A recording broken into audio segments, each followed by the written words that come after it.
Hello అండి, శ్రావణ మాసంలో వచ్చే శుక్రవారాలు కలశం పెట్టుకుంటారు కదా. కొందరు శ్రావణ మాసంలో వచ్చే ప్రతి శుక్రవారం కలశం పెట్టుకుంటారు.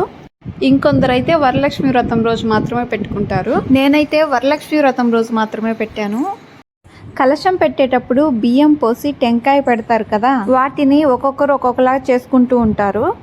టెంకాయనైతే కొంతమంది గుమ్మం బయట కడతారు, ఇంకొంతమంది పారే నీళ్ళలో వేస్తారు, ఇంకొందరైతే ఇంట్లో అలాగే ఉంచుకుంటే చాలా మంచిదనేసి ఉంచుకుంటూ ఉంటారు. నేనైతే టెంకాయని శనివారం కొట్టేసి ఆ బియ్యంని ప్రసాదంగా చేసి పెట్టేశాను. ప్రసాదంని ఎలా చేశానంటే బియ్యంని క్లీన్ చేసేసుకొని ఒక గ్లాస్ బియ్యంకి 3 గ్లాసులు నీళ్లు పోసి విజిల్ పెట్టేశాను. ఉడికాక 1 కప్పు బెల్లం వేసి 1/2 కప్పు పాలు 2 యాలకులు వేసేసి కలపెట్టేశాను. అంతే, ఎంతో సింపుల్గా ప్రసాదం అయితే రెడీ అయిపోతుంది. ప్రసాదంని 3 కప్పులలో పెట్టేసి దేవుని దగ్గర అయితే పెట్టేశాను. ఇంకా ఆ రోజే మా వారు తిరుమల కొండపైకి వెళ్ళేసి స్వామివారిని దర్శించుకొని వచ్చాడు. వస్తూ లడ్డు ప్రసాదం కూడా తీసుకొని వచ్చాడు. లడ్డూను ఒక సైడ్ పెట్టేసి నేను చేసిన ప్రసాదంను ఇంకొక సైడ్ పెట్టేశాను. ఇంకా స్వామివారి పటాలకి పూలన్నీ పెట్టేసి ప్రమిదలు అన్నీ రెడీగా ఉంచాను పూజకి. ఇంకా మా వారు వచ్చేసి దీపారాధన చేసేసి టెంకాయ కొట్టేశాడు. ఇంకా మేమైతే పూజ ఎప్పుడైపోతుందా, లడ్డు ఎప్పుడు తిందామా అని వెయిట్ చేస్తూ ఉన్నాము, నేను మా చిక్తల్లి. పూజ అయిపోయిన వెంటనే లడ్డు తీసేసుకొని తినేసాము.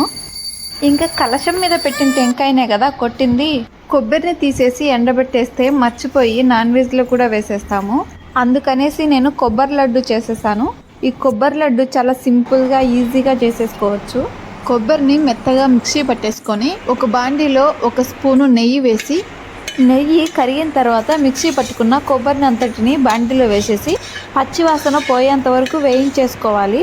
ఆ కొబ్బరి పొడి అంతా నాకు 1 కప్పు అయింది. బాగా వేయించిన తర్వాత ఒక ప్లేట్లో పక్కన పెట్టుకోవాలి. తర్వాత బాదం పప్పుల్ని కూడా తీసుకొని వేయించేసి పక్కన పెట్టేసుకోవాలి. 1 కప్పు కొబ్బరికి 3/4 కప్పు బెల్లంని తీసుకోవాలి. బెల్లంను బాండీలో వేసి కొన్ని వాటర్ పోసేసి కలిగిదిప్పుకోవాలి. బెల్లం వేడయ్యే కొద్దీ మొత్తం కరిగిపోద్ది.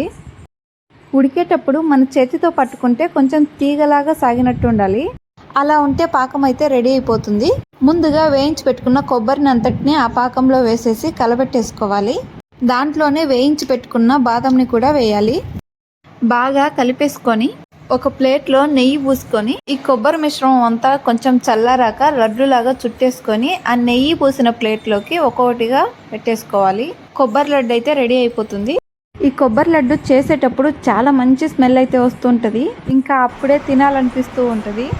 ఈ కొబ్బరి లడ్డులు అయితే కరెక్ట్గా ఒక 10 అయిపోయినాయి. ఒకటే టెంకాయ కదా, మీరు కూడా కలశం పెట్టుకుని ఉంటారు కదా, ఆ టెంకాయని బియ్యంని ఏం చేశారో కామెంట్ చేయండి. వీడియో నచ్చినట్లయితే లైక్ చేసి షేర్ చేసి సబ్స్క్రైబ్ చేయండి. తిరుపతి వ్లాగ్స్.